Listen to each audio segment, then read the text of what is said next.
Welcome to Lecture for Research Methods. Dr. Sam Fiala. Today we'll be talking about measuring behavior. So what we'll cover, some fundamentals of the measurement of behavior, talk about different types of data, and then different ways of measuring behavior. Self-report, behavioral observations, behavior measures, psychophysiological measures, and then a little bit of advice in terms of choosing a measure for your own study. Okay, in terms of the fundamentals of measurement, so what is it that we are trying to measure? Right? In the behavioral sciences and psychology, we're most interested in measuring abstract ideas, concepts, schema. So we talk about these things being constructs or conceptual variables. Things like love, anger, weight. So things that you can't physically observe directly, right? And some of these, you think, yeah, I get that. Yeah, love's an idea. Anger, yeah, that's kind of an idea. It's a construct that it's been constructed. We agree this is what it is. What about weight? Isn't weight like a more one of those things that you can directly see? You can see how much something weighs. It's closer to being a measurable variable than a construct, but still a construct, still an agreed upon idea, right? Because we know it's relative, right? How much you weigh here on Earth is different than how much you weigh on the moon. You know, if you're traveling at the speed of light, is your weight different? As you approach a black hole, is your weight different? Right now, your mass may stay the same, but weight is this kind of this idea, this concept, right? That we can assign numbers to, but we can assign numbers to anger and love as well. These are all just ideas, agreed upon concepts or ideas, and that's the things that we're really interested in studying in the behavioral sciences. But again, because we can't observe them directly, we've got to rely on some other things. What we rely on are measured variables. And this is when we assign numbers or values to represent observable phenomenon. So like for love, you know, if you're in love with someone, the number of texts you're sending back and forth day to day. Somewhat ironically, if you're angry with someone, we may measure how angry you are by the number of texts you're sending back and forth day to day. And that could either be, depending on your operational definition, a lot of text means you're very angry, or fewer texts means more anger because you're giving them the silent treatment. And obviously for weight, it would be number of pounds that something weighs, that something displaces on a scale. So when we're moving from a construct to a measured variable, we're doing that by deciding on an operational definition, right? We're making some statement of how a construct can be assessed with a measured variable. Now, there are multiple ways to operationally define any given construct. And we'll talk in the future about how your choice of operational definition has important implications for the degree to which your measurement is true, right? To which you're truly measuring this conceptual variable, truly measuring this construct, so the degree to which you have construct validity. But whatever operational definition you have, you want to be specific. You want to specify as clearly as possible, okay, here's this idea that I'm trying to measure, love, attachment, envy, greed, whatever. And here's how I'm going to do it. And you want to be as specific as possible for two reasons. One, it reduces the opportunity for your own bias to creep in, right? If you say, okay, I'm going to do the study, and I'm going to see if I can make people less angry. Well, how are you going to know if they're less angry? I don't know. I'll tell you. Well, okay, well, you could make up whatever you wanted, right? So it needs to be specified so that it's observable, less room for bias, but also, as importantly, you also need to allow for the replication of the study by others, right? So how did you measure anger in this study? Okay, let me see. You found that you reduced anger in these, adolescents. Let me see if I can reduce anger in these adolescents. But when I try to use your method for reducing anger, I'm gonna use your same measure, right? To see if it really does reduce anger using your definition. Now I might disagree with your definition, and maybe I'll measure it another way too. And I'll say, yeah, it reduces anger if you look at it this way. But if you look at this other measure of anger, there's no change, right? And that's often what happens in replications. You do a partial replication, right? We'll redo part of what somebody else did and we'll add some new piece. And often that new piece is another way to operationally define a construct or conceptual variable. Okay. So another kind of a key concept here is the idea of converging operations. Always best, if you can, to use multiple measures for a single construct, right? So if we're wanting to truly and validly measure love, if we gave, one question or even one survey that had a bunch of questions all about love, that wouldn't be as good a measure as good a way of measuring love is if we did that, and we also maybe had some physiological measures of what's going on inside your body when you're talking about the person that we think you're in love with. If we have observation of seeing what your face looks like. Maybe we go through archival stuff, looking at emails or love letters. Right? The more information we have of different types of information, the truer picture we're going to get of what we're trying to assess. Right? And that's true for primarily two reasons. One, most constructs are multidimensional. Right? So think about if you're going to assess depression, think about clinical depression. If you just ask questions about people feeling sad or blue, okay, that gets one part of depression, but we also know in addition to those mood symptoms, the affective symptoms, that's one facet. You also have some kind of physical or vegetative symptoms, right? So we should be asking about sleep, appetite, changes in weight.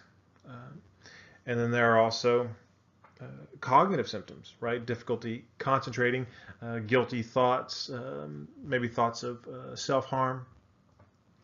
So sometimes we need multiple approaches that are all slightly different because the thing we're trying to study is multidimensional. And also there are differences in the context that measurements will be given in or taken in that can give you different pieces of the picture, right? So getting the full truth requires a fairly complex approach to assessment.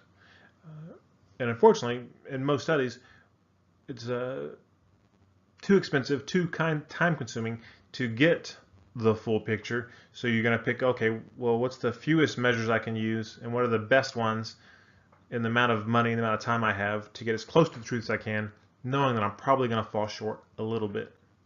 We'll talk more about that in the future, that falling short of the truth and construct validity. Okay, in terms of the types of data, one of the broad ways to look at this is qualitative versus quantitative data. Qualitative data you may also see sometimes referred to as categorical or nominal, whereas quantitative is numbers. So qualitative data, you typically have some descriptive label. So okay, you're observing this behavior and you're calling it, okay, yes, that is good or bad. It's red or blue. It's soft, medium, or hard. But it's just some descriptive label versus quantitative data gives you, again, a numerical quantity of some characteristic, which obviously some advantages to the quantitative. You can do more when you have with numbers than you can with words in terms of analyses. We'll talk more about that down the road. A little more fine-tuned way to break it down, looking at scales of measure. So if a variable is measured on a nominal scale, so this would be qualitative data. When you assign a value to a data point and a different value to a different data point, that they are different, right? Okay, that car was red, that one's blue. There's a difference. You don't know if red is better than blue, worse than blue, twice as much as blue. You don't know, but they're different, right? So it's just all it is these things have different names. We're identifying them, right? Male, female. And if you go kind of further down the line in terms of sophistication of scale of measure, you get to ordinal, where we still have difference, but now we've added order, right? First place, second place, third place. First place and second place are different, and first place is better, right? If you're ranking, okay, here's 3 movies, put them in order from your most favorite to your least favorite. Okay, well, not only is your most favorite different than your least favorite, but there's a difference there. One is liked more than the other, right? And the relative, this one's more than this one, and this one's more than that one, right? So we've got difference and we've got order. Now we go on down to an interval scale of measure. And in addition to difference in order, now we add magnitude of difference, right, which you don't have in ordinal data. Right? Think about somebody, your most favorite movie, your second favorite, and your third favorite. Well, the first two might be real close. It's hard to tell which one you like the best. But if forced, you're going to pick one, and your third favorite is a distant third. Well, whenever somebody's collecting those data, they don't know it's a distant third. All they know is it's third, 1, 2, 3. They don't know how far the distance is between third place and second place, between second place and first place. If you have something on an interval scale, you have equal distances between points. Right? So theoretically, if you have a scale like on a survey where you're saying, to what extent do you agree or disagree with the following statements? 1, 2, 3, 4, 5. 1 completely disagree. 5 completely agree. Theoretically, hopefully, there's an equal distance between completely disagree and disagree as there is from disagree to neutral, being the next spot on that scale. Right?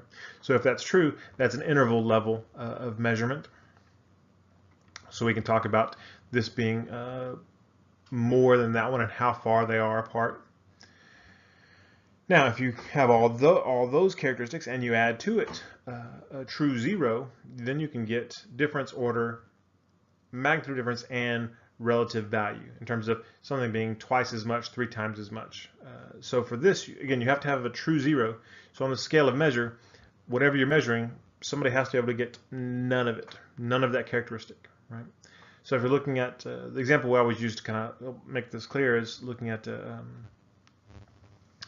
temperature scale where you, 0 degrees is freezing. Okay, well, if it's -1, that's colder than freezing. If it's +1, that's still pretty cold. Was +1 twice as much? 1 negative times as much? The ratio doesn't make sense, right? It doesn't make sense because 0 doesn't, on that scale of measure, doesn't mean absence of heat, right? Now, if we move to the Kelvin scale, right, where 0 on Kelvin is defined as the absence of heat, okay, well, now you talk about, 100 degrees Kelvin is twice as hot as 50 degrees Kelvin. But on our other scales of measure, Fahrenheit or Celsius, 32 isn't twice as cold as 16 because you don't have that true 0 in there. Excuse me. So why does it matter? Why does scale of measure matter? Well, one thing in terms of qualitative versus quantitative, with qualitative data, qualitative analysis is time intensive and leaves more room for subjectivity, right? Because you've got to decide on what things mean rather than, oh, it's 4 or 4.5. It's just a number, right? If you have words, you've got to organize those words and come up with themes and codes. And there are some ways to impose some structure on that to reduce subjectivity. But still, there's more decisions being made about what the data mean than if you just have some numbers. Okay. But the type of data analysis that you can do depends on the type of data and on the scale of data, right? For nominal data, you can't do much. You can talk about frequency, but when you get down to ratio, well, now you can do all kinds of things. You can get averages, and you can do all kinds of cool stuff. But without ratio, you still can't do much. You can do a bit with ordinal and interval, but you're somewhat limited if you're really going to follow the rules of mathematics. Interestingly, there's a bit of a debate about this in the field, about the scale of measure for most of the psych items, right? So, one common thing we use a Likert type item where you say, to what extent do you agree or disagree with the following statements, right? So, when you look at one of those items, scale of 1 to 5, where do you feel? How do you respond? And often we'll get, 5 questions about something for that, and then we'll get your average response for those 5 items, and then we'll get the average for a group. Should we be doing that? Should we be taking averages? Because some people say, well, there's no true 0. Even if you arbitrarily go, okay, 0 is completely disagree and 7 is completely agree. Well, is there really a total lack of agreement? Like conceptually, can you have no agreement? It's debatable. Even more problematic than that probably is the degree to which these types of items represent equal intervals. Like, is there an equal psychological distance between, that neutral and agree and neutral and disagree? Are those things the same distance apart? psychologically speaking. Debatable. So these types of items, the questions that we most often ask, they're at least ordinal in nature. They're not nominal, right? We're assigning a number of values, and there's order where agree is more than disagree. So it's at least ordinal. So there's at least some stats that we know we can do confidently. But in reality, typically, most of the things that we have that are, you could make a case for them being ordinal. We treat them as if they're interval or ratio, and we go ahead and we do averages, and we do standard deviations and all these things that you maybe shouldn't do with the data we have. Everybody kind of just ignores that, which we'll see what happens in the future if the field ever refines itself and decides to go in a different direction. But as of now, we just go with the flow. Okay. In terms of different types of measures, self-report measures, we've got a couple types we'll talk about. One being free format self-report measures, right, where you can just say anything. One way to get self-report measures is via projective tests. And now for projective tests, this is one of those weird things where in those turf wars across the fields, psychologists won, and they're the only ones that get to do projective tests. Yay. Things like the Rorschach ink blot test or the thematic apperception test. This is where you present participants with some neutral stimulus, and then they project onto it, right? With the thematic apperception test, you tell them, okay, tell me a story with a beginning, a middle, and the end. With the Rorschach ink blot test, you say, tell me what you see. And you just write down everything they say, right? You're not telling them, you're not asking them for an answer to a question. You're just giving them this kind of vague prompt. And then they spit out all kinds of information, with the theory behind it being that whatever's going on, some sort of conflict in their mind, will be projected onto their answer because there's nothing really to answer in the stimulus. So however their answer is different from normal, well, that's about them and not about the ink blot or the picture in the TAT card. Another approach that's used with some frequency, I think aloud protocol, where while doing some task, you just have people, okay, just while you're doing this, go ahead and just say whatever comes to your mind, kind of free association, which is, again, kind of an old psychoanalytic tool being used for research now. Again, to look at a couple of things. One, to see in terms of content what they say, but also in terms of process, following as they're doing certain activities, how are they able to pay attention and what draws their attention, what is their attention drawn to. There's all kinds of things you can do with that type of protocol. Or you can just quite simply, with like an interview or a survey, ask open-ended questions. Tell me what you think about the upcoming election. Tell me what you think about the European Union. Right? And then people say whatever they think. So, advantages and disadvantages. Obviously, you can get really rich data. You can get lots and lots and lots of data with these kind of free format self-report measures. And you'll probably get some details you wouldn't have asked about, right? So if you say, I'm trying to look at depression, and so I'm asking people, okay, do you feel this? Do you feel this? Kind of yes or no, very kind of closed format questions. I'll get what I'm asking for, but I'll say, okay, tell me about how you're feeling. And they say, oh, it just feels like there's this lead blanket on me holding me down, and I can't move. And okay, I may not have thought to ask about that type of experience, that kind of subjective, phenomenological experience of depression, especially if I haven't experienced it. I don't know to ask about that. So you'll get things that may not occur to you to ask for that are meaningful. These types of free format self-report measures often go when you're exploring those kind of why questions, when you just don't understand why something is happening. Then you can just kind of put it out there and see what comes back. You kind of throw out this wide net and see if some answers that you can sift through the catch to see what happened. Now, on the flip side, you've got to sift through lots and lots of data, right? When you're throwing this wide net and you're getting lots of stuff back, it's difficult and very time-consuming to code those data because you've got to put them in some sort of, you've got to establish a pattern over the data to see what's there. You can't say, okay, here's 10,000 words that people said, here's my results. No, you've got to synthesize that down for people to say, okay, After I reviewed these 10,000 words, here are the themes that emerged. Here's what I found. Here are the relationships between variables that I was able to perceive. Right? But again, difficult, time consuming. And as I said before, it's possible that bias can be introduced here. Right? And there are ways to limit that if you're doing good qualitative research, but it's still a challenge. Because more decisions have to be made about what things mean when you have these kind of open-ended, free format self-report measures. It's in contrast to fixed format self-report measures, right? We're looking for, okay, give me the answer to this question, pick from these answers, right? Typically when you do this, you have, questions are called items, right? And you have multiple items used to form a scale, kind of in keeping with that converging operations idea we talked about before.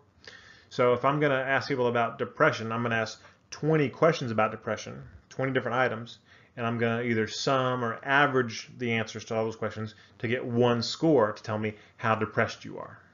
Right? So one common approach to generating items is to use a Likert scale or Likert response scale for items. And this is whenever the items are they're statements, not questions. It's kind of this general statement, usually like, to what extent do you agree with the following statements? And the items themselves are statements, which is something that sometimes I see people trying to make their own surveys where they kind of get off. Well, they'll say, they'll try to do this, but they'll say, do you think all dogs should be fixed? Strongly agree, strongly disagree. Well, you can't agree or disagree with the question, so you need to make it a statement. All dogs should be fixed, and you can agree or disagree with that. So when you word these items, each one is a statement, not a question. And then participants rate them typically on a scale from 1 to 5, strongly disagree to strongly agree. Sometimes 7, sometimes 4, sometimes 6. But again, the default is a 5-point scale.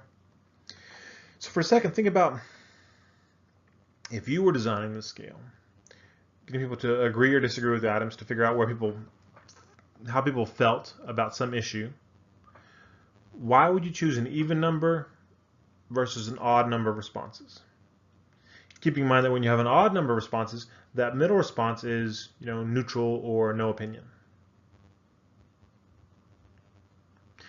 Sometimes you don't want to give people that out. You want to make them pick a side, right? So when that's the case, if people are going to be wishy-washy about this, that it's not popular to feel one way or the other, I'm not going to give them a neutral option. They're going to have to pick at least slightly agree or slightly disagree and force them to one side of the issue. Right? Which again, can be helpful if people are just kind of hesitant about being honest, but it may be problematic if they really truly are neutral. Well, now you've got some noise in your data. So if people don't use Likert scales, they often use Likert type scales. That's just when you're using the same type of format, but using, oops, that's weird. Whatever shows up, there it is. Using some anchors other than agreement. So, statements below, think about it, describing yourself with these statements and rate the degree to which they are true of you or not true of you. Okay, well, that's not truly a Likert scale because a Likert scale is agree and disagree, but it's pretty much the same thing. So there's all kinds of variations of that. Very true of me, not true of me, or very true, not at all true, about the truth of whatever the statement is. So there's a couple of variations like that. And then you also have this another similar format for a fixed format self-report measure, the semantic differential, where you have these bipolar adjectives, like you have calm on one side, excited on the other. And, okay, put a mark that shows how you feel right now. And you'll put either closer to calm or closer to excited. And there may be numbers in between there where you're circling a number, or you may just have a line and you haven't put a hash mark, and then you can literally just measure the distance on the line to be your number. So all kinds of ways of giving people a prompt and having them pick some answer. Other forced choice items that we see, check which one applies. Which group do you belong to? Like we'll ask about race or ethnicity, or gender, or what's your income level, your education level, all kinds of demographics. Have you ever been in a military experience? If yes, have you been exposed to combat? If yes, and you can have all kinds of logic trees taking on down to ask people these kind of yes/no questions, forced choice questions where they're picking, from a set number of options, which option best applies to them. We might have them rank order their preference for certain things. Okay, so here are 10 flavors of ice cream. Rank them in order of your most favorite to least favorite. Okay, here are 3 options for solving the problem. Which one do you think is the best, the worst, and the in between? Just one more way to do a forced choice item. Obviously, collecting data on an ordinal scale, right? If you're doing that. So advantages and disadvantages to fixed format self-report measures. Obviously, compared to the open format, the data are much easier to work with because you just have numbers and you can sum them. You can if you close your eyes, pretend like the ratio, you can take averages. You can ask a lot of questions, more questions with this in the same amount of time than with those open-ended. So open-ended, okay, here's this one question, and now you're going to spend 10 minutes writing your paragraph, versus with this forced choice, you're going to have pretty quickly, 3, 2, 2, 1, right? So you can get a lot of questions in a reasonable amount of time, especially if you want to cover a couple of different constructs, a couple of different conceptual variables. Might be a good way to go. But just like we said, it's kind of the flip side of the advantages to that open format. You can't find out what you didn't ask, right? If you didn't know to ask about this particular thing, well, they're not going to tell. There's nowhere for them to write it. All they're doing is circling numbers, right?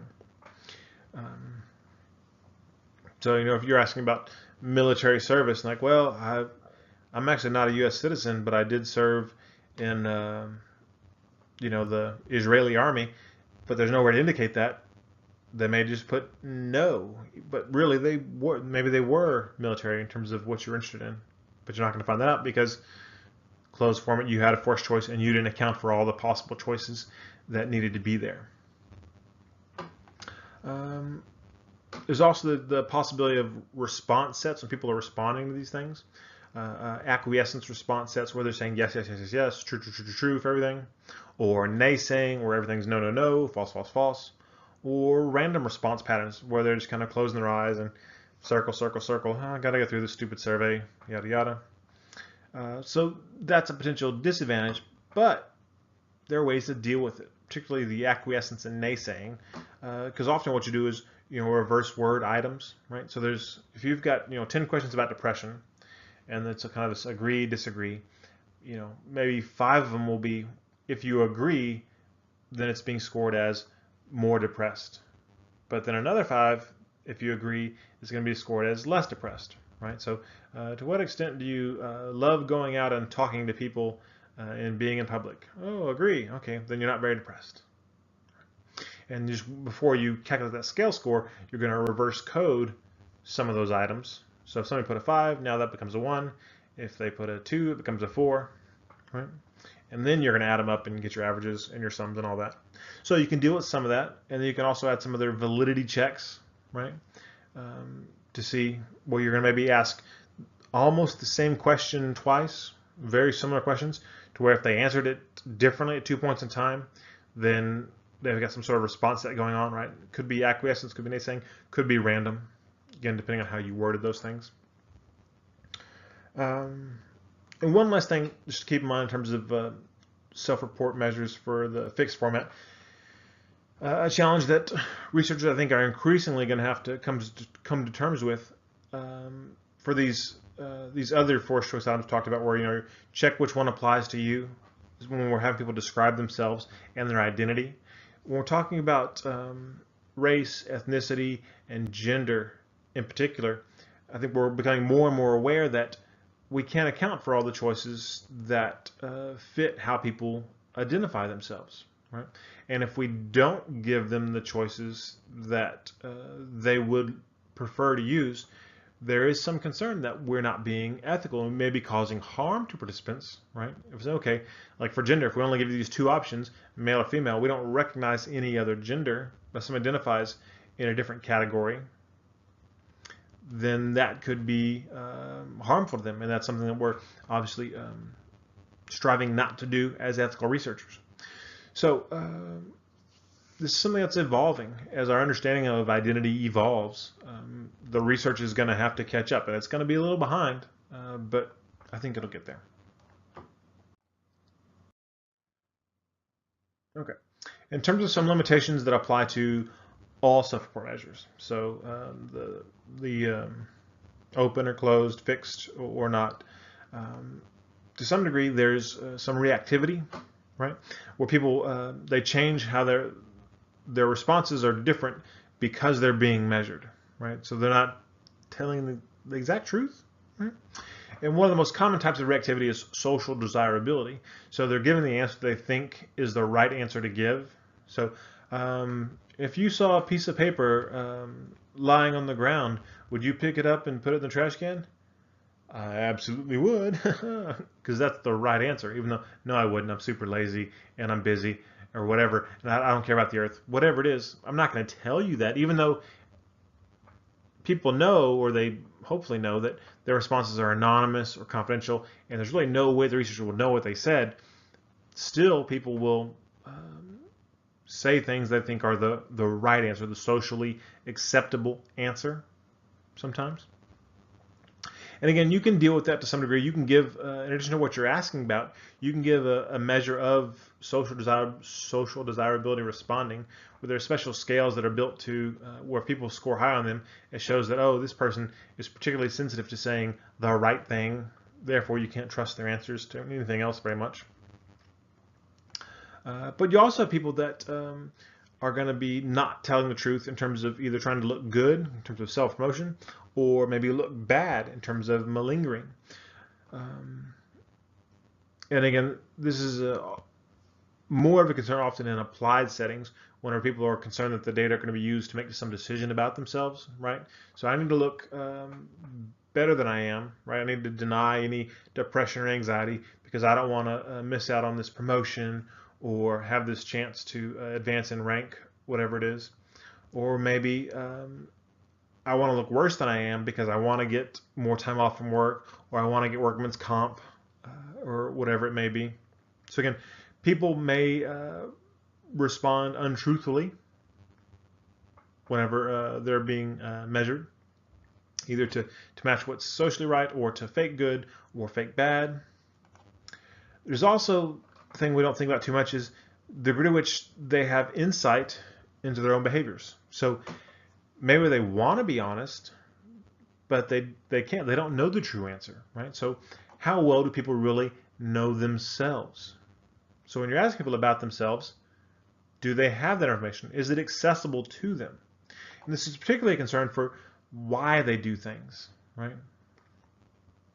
And people are pretty good at telling you what they typically do. Most people have some level of self-awareness to know their personality, right? Oh yeah, I'm really shy. I'm really extroverted. Now, if you ask people, why are you extroverted? Okay, unless they're have some advanced study in counseling and psychology, they may not know. Okay, well, to some degree it's my parents, to some degree it's genetics, to some degree it's what happened to me in the third grade, and all these different things that influence behavior. Most people don't really have that type of insight. So there's some questions that we might ask that people can't reasonably know. So we're not measuring the truth, we're measuring their perception of the truth, and that's important to keep in mind. Related to that, they may not know because they don't remember, right? So we're asking about, especially retrospective things about when you were a kid. Tell me about your relationship between you and your mom, you and your dad. How often were you spanked? Right? People's memory is notoriously bad. It's reconstructive in nature. So relying on self-report for events in the distant past is problematic. So an alternative to self-report would be behavioral observations. So you can do direct observation where you're just sitting next to somebody watching what they do. And obviously there's some problems with that. Famously, the Hawthorne effect, right? The study of factory workers where they're looking at the change in the lighting and productivity soared. And wow, the lighting thing really worked. Well, no, the idea being the story, anyway, being productivity soared because everybody was being observed and they get special attention. So the idea being with the Hawthorne effect that behavior changes when you watch it. When people are being observed, they act differently. And related to that is an idea that we'll circle back to a few chapters down the road, demand characteristics. When you're doing a study and you're measuring behavior, if there are things about the study that are hints as to what the hypothesis is, those hints are called demand characteristics. And they're called demand characteristics because the thinking is that it demands from the subject a response to be in line with hypothesis. So people, they want me to be angrier here when I see the flashing light. Oh, I'm really angry now, right? So they'll try to help you out because they pick up on these cues, these demand characteristics, right? And it's harder to hide the cues and hints if you're there present in the room doing direct observation. So one thing that people try to do when doing a behavioral measure is be unobtrusive, right? So where they don't see you. So that helps with kind of Hawthorne effect with reactivity, but now we've maybe wandered into an ethical dilemma.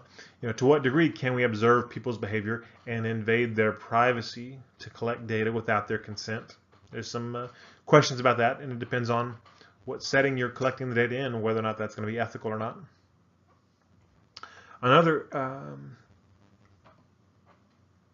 technique that has some ethical concerns is being a participant observer. Right? So this is often if there's some human experience that is kind of unique and most people don't have access to, but you want to learn more about it. It's like, well, I really need to learn. I need to learn. It's an important question. People who are successful in recovery and 12-step programs, what role do those support groups play? And the only way you're going to find out maybe is getting in there and being in that support group, right? And possibly pretending to have an addiction, and that way you are a participant observer. So you're participating in the experience while observing everybody, which obviously involves some significant deception. And there's some real ethical concerns about that depending on what you're participating in. However you're doing the observation, directly as a participant, more unobtrusively, you do need to have a system for coding observations. So it's kind of like what you end up doing with qualitative research, but this is done on the front end. So qualitative research, you get the data, and then you figure out, okay, what are the themes, what are the codes I'm going to look for in this big pile of data. With observation, before you go in, you say, okay, I'm going to look for these behaviors. And if I see this, this, or this, the behavior is there.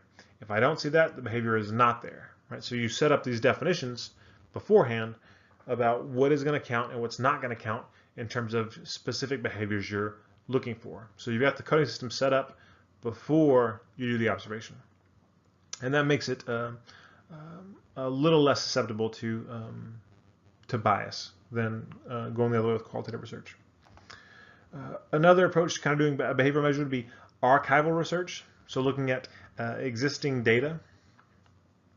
And obviously this can be things like medical archives, doing client review, going through notes, looking for patterns in there.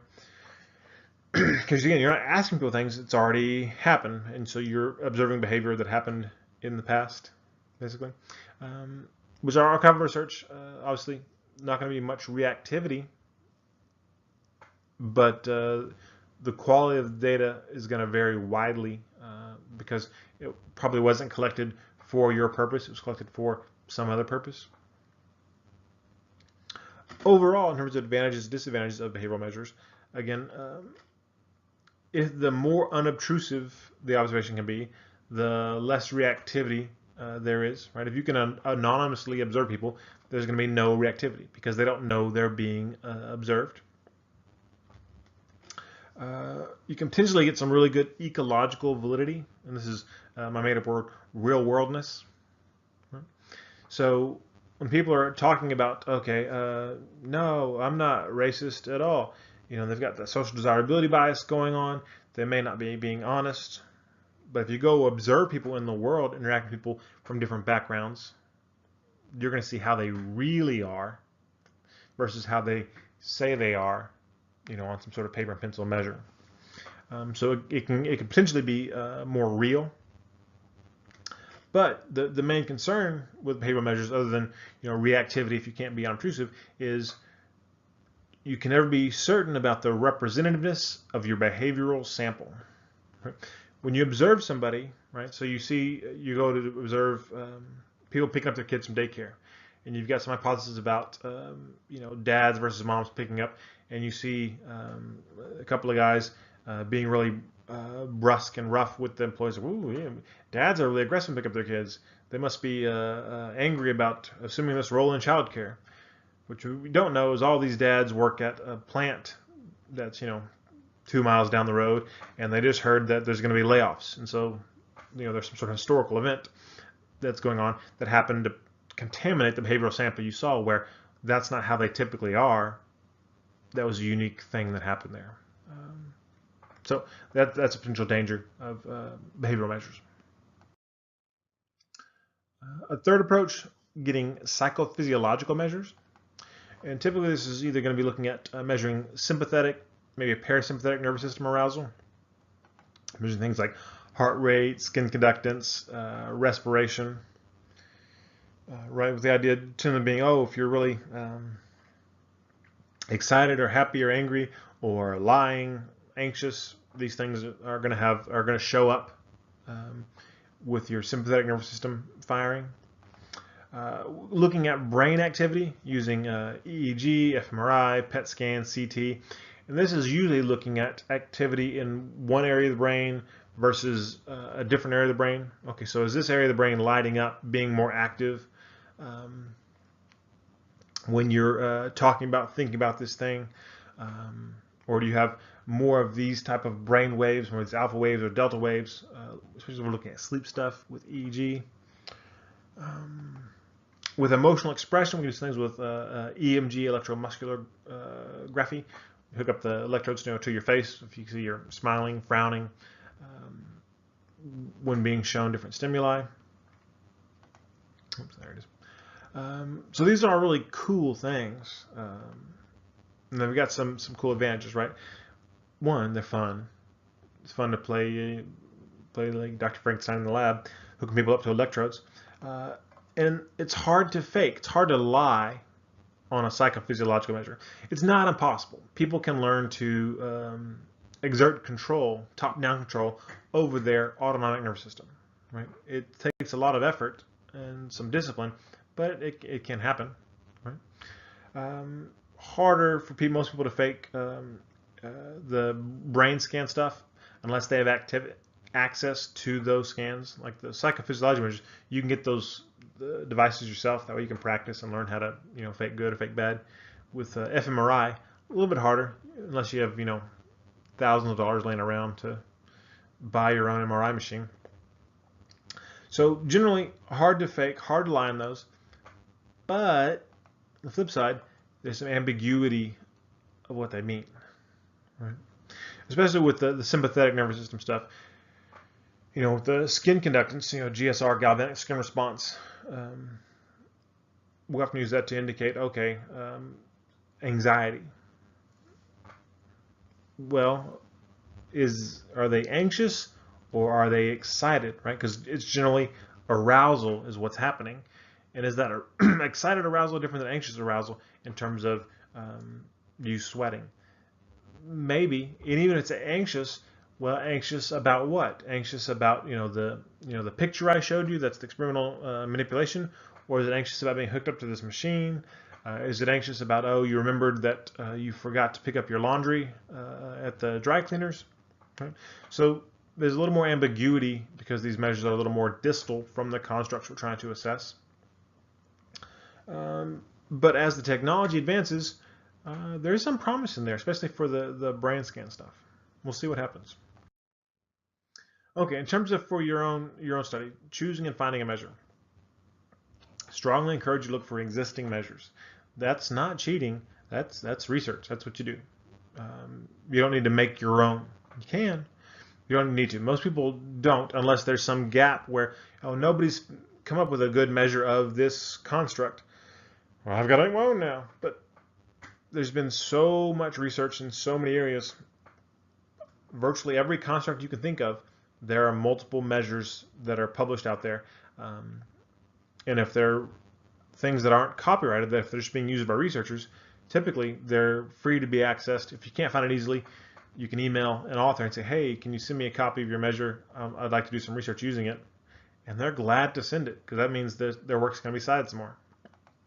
So where do you find these measures? There's a database, the library databases, like PsycInfo is there. The Mental Measurements Yearbook with Test and Print is another one. It's a place to find measures. But really, I think the best place is just looking in the method section of the other articles that you're reading about your topic, right? Go to the material section. If you're doing something looking at impacting self-esteem, you probably have 10 articles where somebody measured self-esteem. See how they measured it. If 4 of those all use the Rosenberg self-esteem scale, maybe that's a good one to use, right? Depending on your purpose and if it fits the way you want to assess that construct. Important to cite appropriately. So let's say you read an article and they use the Rosenberg self-esteem scale. Now you want to use the Rosenberg self-esteem scale. Okay, they cited somebody when they talked about Rosenberg self-esteem scale. Probably the first article that Rosenberg wrote or the manual for that scale, whatever it is. Go find that source, that article, that manual, whatever it is, read it yourself, and then cite it. And you don't have to cite the other person you found the measure in, right? Like if I read an article, oh, hey, they use the Beck Depression Inventory. Okay, I'm going to use the BDI as well. I'm going to use the BDI as did so-and-so. Well, no, everybody uses it. You don't have to give them credit for using it. You just give credit to people who wrote the measure. Now, if some researchers developed a unique way of, there's some 20-item scale and they use 15 of the 20 items and come up with a new way of scoring it, okay, now you're going to need to cite them if you're going to score it the same way. Similar to so-and-so and so-and-so, we use the BDI, but we use their version where you eliminated these 4 items for these reasons. Now you're going to give them credit because you're doing their funky special little thing. But if you just happen to find a measure in a study, you don't have to cite that study. You just cite the authors of the measure. Right? And again, as I said, it's important to look for measures that are oft-cited, that have been cited multiple times. Right? So if hey, this might be good, type in the name of that measure in a search and see, okay, how many citations come up? If it's hundreds, okay, it's been used a lot. If it's 3, maybe look for another one, unless you're doing some sort of cutting edge thing where there's not many measures on that thing. Like if you have if it's some measure of social media consumption, okay, there may be not many measures out there right now for that. Maybe there won't be a lot of sites. But if it's a measure of anxiety, depression, self-esteem, social functioning, there's going to be lots of measures that have been used repeatedly. Find a good one, and find one with known psychometric properties. So somewhere in the articles you're reading that have talked about these things, they're going to be citing somebody saying, oh, it has good reliability and validity. And they'll be throwing out some stats about Cronbach's alpha and other kind of Pearson correlation coefficients. You want ones that have good psychometric properties. So that's when you're looking for those correlations that they're throwing out being usually above 0.7. And we'll talk about that more when we talk about reliability and validity in the future. If you do want to make your own, okay, that's cool. Go for it. But you've got to include it in the appendix of your paper when you turn in your final paper, right? So you've got to describe it in your paper. Created for this study was a 20-item measure of blah, blah, blah, using Likert type items, whatever you're going to do. Then you actually have to create it and include it. You have to comment that, the psychometric properties are unknown because you just made it up. And I encourage you to think about, if you're going to do your own thing, converging operations. Think about measuring something more than one way. Or if you're going to use a survey, think about coming at the construct, that conceptual variable you're interested in, from a couple different directions. Okay. But again, overall, my advice, find an existing measure rather than creating your own. Okay, take home. Rarely do we measure the idea or construct directly that we're interested in, right? Unlike in some other sciences where you want to measure all these migratory patterns of birds, you go watch those birds migrate, right? And you watch exactly the birds you want to watch. Here's the colony of birds I'm interested in. With us, we're getting samples of people from populations, and we're trying to figure out these complex ideas, constructs, patterns of behavior that we can't observe directly, right? I'm interested in people's body image. Okay, well, I can't weigh your body image. I can't use a slide rule or a ruler and measure your body image. I've got to get at it from some sort of creative measure via this operational definition, right? I've got to find a way of having this idea and bringing it down to numbers. So there's always multiple ways to operationally define any variable, any construct. And some ways are going to be better than others. But the important thing to remember is it's okay to get creative and think about different ways of operationally defining a construct, especially if you can't find a good measure of your construct. There is no single perfect approach, right? And there may be a really good measure, but that measure may not be the best in all situations or for all groups or at all times. So, in addition to being open to different ones, also keep in mind the idea of that converging operations, right? If we really want to do good assessment of behavior, we should be thinking multi-method, multi-informant assessment. Right? So multiple ways of coming at the data: self-report, behavioral observation, psychophysiological, and also multi-informant. If I'm going to ask you, I'm also going to ask a parent, I'm going to ask a loved one, I'm going to ask a child, I'm going to ask a teacher, right? I'm going to come at it from all these different angles. And if I can put that together reasonably, the shared truth should be the core truth, and all the rest is going to be, idiosyncratic stuff. Okay, that's all for now.